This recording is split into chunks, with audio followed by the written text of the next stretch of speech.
কি বন্ধুরা, তোমরা হয়তো অনেকেই বুঝে গেছো আজকে আমি কিসের ভিডিও দিতে চলেছি। তো আজকে কিন্তু আমি একটা হেয়ার অয়েলের ব্যাপারে তোমাদের সঙ্গে শেয়ার করব। সেই তেলটা আমি কিভাবে বাড়িতে বানাই, আর সেই তেলটাই কিন্তু আমি ইউজ করি। আর পিছনের ব্যাকগ্রাউন্ডটার কথা ছাড়ো, এগুলো সব আমার মেয়ে এরকম আঁকিঝুঁকি করেছে, তো কী আর বলবো।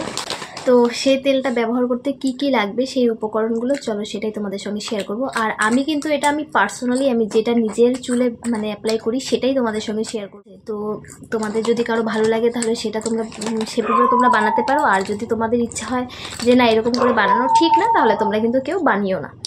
তো চলো বেশি বকবক না করে আমার কি কি জিনিসগুলো লাগবে সেই তেলটা ব্যবহার করতে চলো। প্রথমেই লাগবে আমার এরকম একটা তেল, ঠিক আছে। আমি যে সবসময় যে তেলটা আর কি ব্যবহার করি সেটাই তোমাদের সঙ্গে শেয়ার করছি। তো তোমাদের যার যেই ব্যবহার করো সেই তেলটা দিয়েও করতে পারবে, তবে চেষ্টা করবে কোকোনাট অয়েল সেটা দিয়ে ব্যবহার করতে। যাই হোক, ফার্স্ট এটা লাগবে। তো এই যে এখানে প্রথমেই আমাদের লাগছে মেথি, এটা আমি আগের থেকেই ভিজিয়ে রেখেছিলাম। আর এখানে আছে জবা ফুলের পাতা, আর হচ্ছে নিম পাতা, অ্যালোভেরা, এখানে আছে কারি পাতা। অনেকেই হয়তো এই পাতাগুলোকে খুব ভালো করে চেনো। আর এখানে লাগছে জবা ফুল, তবে জবা ফুলের না এই জিনিসটা কিন্তু আমি দেব না। এখানে যে সবুজ অংশটা এটাও দেব না, আর তার সঙ্গে হচ্ছে এই যে এটাও দেব না। এই দুটো জিনিস কিন্তু আমি দেব না। আর এখানে লাগছে হচ্ছে আমার আমলকি। হ্যাঁ, এই যে আমলকিগুলো লাগবে, তবে আমার কাছে অনেকটাই কম, এখানে 4টের মতো আছে। একটা আগে থেকে কেটে রেখেছিলাম, আর আর দু একটা হলে ভালো হতো, যেহেতু আমার কাছে আর নেই তাই এগুলোই আর কি হয়ে যাবে। আরেকটা জিনিস হলে খুব ভালো হতো, সেটা না আমার কাছে এই মুহূর্তে নেই। তো কি আর করা যাবে, যেটা নেই সেটা নেই। সেটা হচ্ছে কালো জিরে। কালো জিরেটা দিলেও আর কি খুব ভালো হয়। তো আমার কাছে যেহেতু নেই তো দিব না, তাই আর কি আর এটা দিচ্ছি না। আর এই যে জবা ফুলের যেগুলো ছাড়িয়ে নিতে হবে। তোমরা যদি চাও শিলনোড়ায়ও বেটে নিতে পারো, আর যদি মনে করো যে না এগুলো সব মিক্সিতে দিয়ে দিবে সেটাও করে নিতে পারো। আমি এর আগে যখন বানিয়েছিলাম সব কিছু কিন্তু বেটে নিয়েছিলাম, তো এবার আর সেটা করছি না। এবার এগুলো সব কিছু আমি মিক্সিতে দিয়ে দিব, তাতে অনেকটা টাইম বেঁচে যাবে। আর তার আগে কিন্তু এই উপকরণগুলো নেওয়ার আগে কিন্তু খুব ভালো করে ধুয়ে নিতে হবে, কারণ এই পাতাগুলোর মধ্যে না অনেক সময় কিন্তু পোকা থাকে। তো সেটা কিন্তু দেখে তারপরে ব্যবহার করবে। তো এখানে যে উপকরণগুলো দেখতে পাচ্ছ তোমরা তো সবাই জানো এই উপকরণগুলো কিন্তু আমাদের হেয়ারের জন্য কতটা ভালো।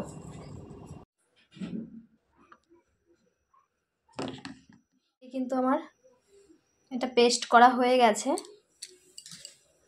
তো এই যে এদিকে কিন্তু দেখো তেলটা গরম বসিয়ে দিয়ে তার মধ্যে কিন্তু যেটা পেস্ট করে রেখেছিলাম সেই উপকরণগুলো এই তেলের মধ্যে দিয়ে দিয়েছি।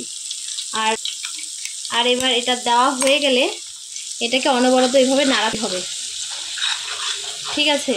একদমই কিন্তু নাড়ানোটা বন্ধ করা যাবে না, একদম হালকা আঁচে রাখতে হবে এটাকে। আঁচ কোনো রকম বাড়ানোও যাবে না, কোনো রকম কমানোও যাবে না, একদম হালকা আঁচে এভাবেই এটাকে নাড়াতে হবে।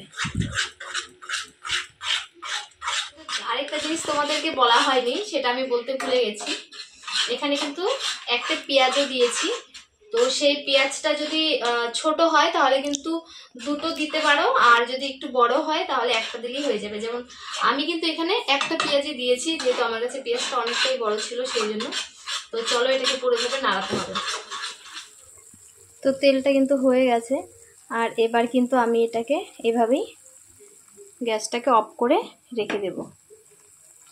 তো এটা যতক্ষণ না ঠান্ডা হচ্ছে ততক্ষণ কিন্তু এখানেই থাকবে, এভাবেই থাকবে। এটা ঠান্ডা হয়ে গেলে তারপরে আমি এটা ছেঁকে নেব। তো চলো এটাকে ঠান্ডা হতে দিই।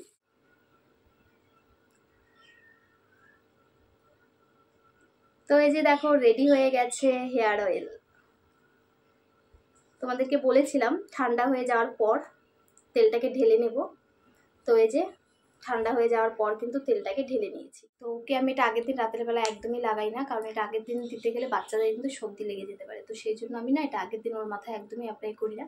তো আমি এটা কিন্তু ওর মাথায় যখন অ্যাপ্লাই করি, দিনের বেলা অ্যাপ্লাই করি, সকালের দিকটায়, খুব বেশি সকাল না, 2-3 ঘন্টার মতো রেখে দিই। 2-3 ঘন্টার মতো রেখে দিয়ে দুপুরের দিকে যখন ওকে আমি স্নান করাই তখন কিন্তু ওয়াশ করে দিই। সবার প্রথমে না আমি চুলটাকে এরকম করে একটু সেকশন করে নেব, ঠিক আছে? এটা হচ্ছে চুলের গোড়ায় দিলে খুব ভালো।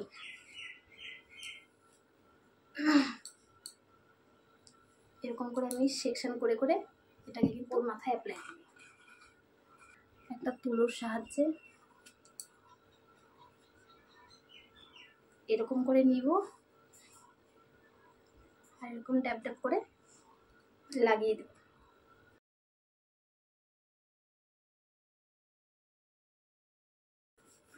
ওর কিন্তু চুলের গোড়ায় গোড়ায় তেল দেওয়া হয়ে গেছে।